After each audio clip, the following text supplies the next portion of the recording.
What's going on, everybody? It's Vaaraiant and welcome back to another video. Today we're taking a look at another deck profile, and this is one of my favorite decks, but I did not play it so much. It's of course Dragapult EX. So yeah, let's take a look. We have 4 Drippy, of course. It's pretty simple. This is basically a pure Dragapult list, so no shenanigans with Charizard, no shenanigans with Dusclops and Dusknoir, just pure Dragapult and Budew, and here we go. We play of course 4 copies of Dragapult because we want to get this is basically our draw engine, and 3 copies of Dragapult. Now Rowan's list did play 2. I'm not too big a fan playing 2 attacking Pokemon usually, so I stick with 3. Then 1 copy of Munkidori. It is pretty nice. We can move all the damage counters. 1 Genesect, which is actually a really nice inclusion with the ability Ace Nullifier, and we play quite a few tools that we can attach to Genesect so that we can disable our opponents. It's more of a controlled Dragapult almost, so we can disable our opponent's Ace Specs. 1 Howlucha, which helps us take out knockouts on opponents' small Pokemon, and 2 copies of Budew. So you're really actually focusing on Budew. Usually you're gonna attach, we'll get to it later, a Braver Charm to Budew and just start poking. And yeah, it's gonna be your game plan until you set up your Dragapults and just take out your opponent in like 1 or 2 turns.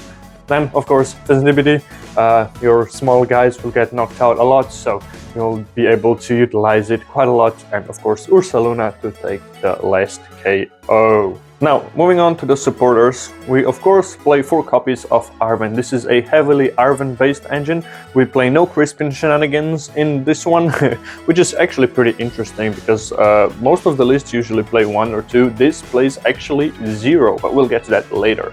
We have 4 copies of Iono, almost losing a few while I'm showing, and 2 copies of Boss's Orders as well. So the Iono and the Arven are pretty self-explanatory, as well as the Boss. They're basically the main staples in all the decks. And 1 copy of Professor's Research as well, just because sometimes we can, get our hand to like 1 or 2 cards that we don't need, and then pick up a Research with the Dragapult, and it gets really handy to, reset your hand with 7 new cards while opponent is under item lock. So just as a quick intermezzo, I want to mention that I have memberships available on my channel. Yes, I have finally reached that milestone in the YouTube career. So if you want to support the journey and of course earn some unique perks with it, make sure to check down below and become a member. Now, moving on to the items. We play 4 copies of Buddy Puffin. Of course, we play only mostly small Pokemon that we need to set up, so 4 copies is quite necessary that we can get the Pokemon out as soon as possible. We play 2 copies of Nest Ball, which is basically for Genesect, Munkidori, Ursaluna and Sensitivity, because you cannot fetch them with Buddy Puffin. And then we play 4 copies of Ultra Ball, just to guarantee the Dragapults and then later Dragapults as well. Now, what's interesting about this deck is that it also plays 1 copy of Energy Surge, so you can just basically go into your deck and take out a Fire or Psychic Energy depending on what you need. 2 Night Stretcher, which that's all the deck has, so it has a limited number of Pokemon as well, so 2 Night Stretchers is pretty enough, and actually 3 copies of Counter Catcher, which is also pretty interesting because, as I said, you're gonna be behind a little bit, just be doing all around, and when your first Budew gets knocked out, you can just Counter Catcher and have 3 Counter Catchers to just, stall your way, set up, and then, as I said, wipe out the opponent. So they go actually perfectly here. Now, we of course play 1 copy of Switch as well, just in case something gets stuck in the active, mostly the Ursaluna. These basically come in with a combo and our Ace Spec of choice, as we have seen in the Terrapagas Charizard. It's the Unfair Stamp. So a lot of decks now utilizing Unfair Stamp. I guess the value is gonna rise a little bit.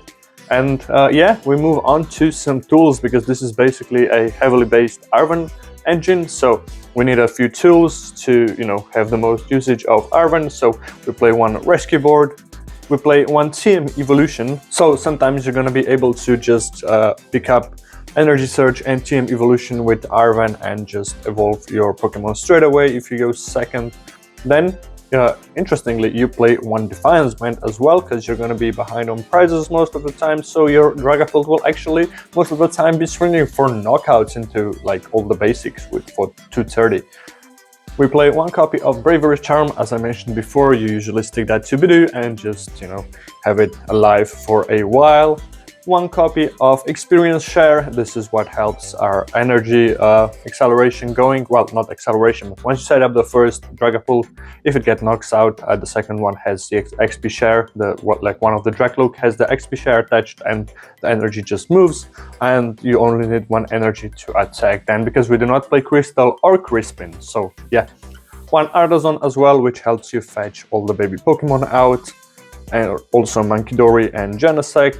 And then we move on to Energy, which is also a pretty interesting count. So, 2 copies of Psychic Energy, only 2 copies of Fire Energy, and we also play Munkidori, as you have seen, and we do not play any Dark Energy, but we play 3 copies of Luminous Energy, which is also pretty interesting. It can be attached to basically anybody, Ursaluna, Dragapult, Munkidori, and yeah, pretty nice. A lot of times it's also handy because if you have the Luminous Energy attached to a Dragapult, and if you use Energy Surge, then you just need to search out the other, like either one of the energies. You don't need to care, or if you're drawing with Pheasantipity, you don't need to care which energy you will draw because you have the Luminous attached, which is pretty nice. So this is it for the pure Dragapult deck list by basically Roman Stevanov. And if you like the deck list, try it out, let me know what you think of it, and I'll catch you guys in the next video.